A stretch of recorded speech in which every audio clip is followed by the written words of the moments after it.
Halo adik-adik, kali ini kita akan membahas tentang siklus air.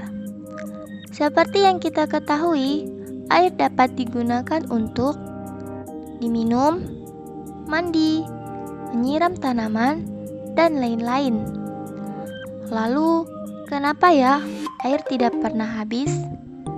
Padahal air selalu digunakan setiap hari. Jadi, siklus air adalah sirkulasi atau perputaran air secara terus-menerus dari bumi ke atmosfer, lalu kembali lagi ke bumi. Perhatikan skema berikut ini. Daur air diawali melalui proses penguapan di perairan maupun di darat. Saat air laut terkena panas cahaya matahari, terjadilah proses evaporasi, yaitu butiran air laut akan menguap dan naik ke atmosfer. Seperti halnya di lautan, di daratan juga terjadi proses penguapan. Penguapan di darat berasal dari proses transpirasi tumbuh-tumbuhan dan respirasi makhluk hidup.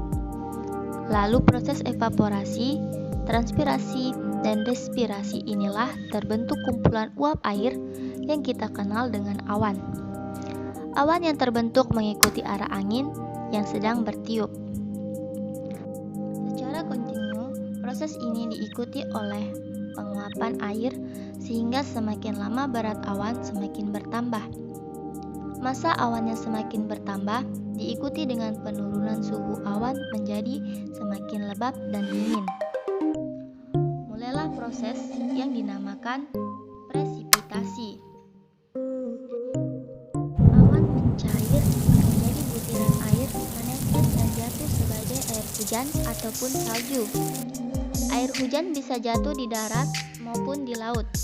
Di darat, sebagian air digunakan makhluk hidup untuk kebutuhan hidupnya. Sebagian mengalir bersama sungai menuju laut.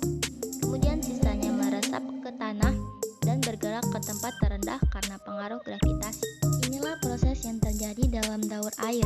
Proses ini terjadi secara terus-menerus dan menjamin ketersediaan air di bumi kita. Dari proses siklus air itu dapat disimpulkan bahwa sebenarnya jumlah air di bumi secara keseluruhan cenderung tetap, hanya wujud dan tempatnya yang berubah. Meski begitu, kita harus tetap menghemat air dengan cara mematikan keran jika tidak diperlukan dan selalu memantau penggunaan air. Terima kasih banyak sudah menonton.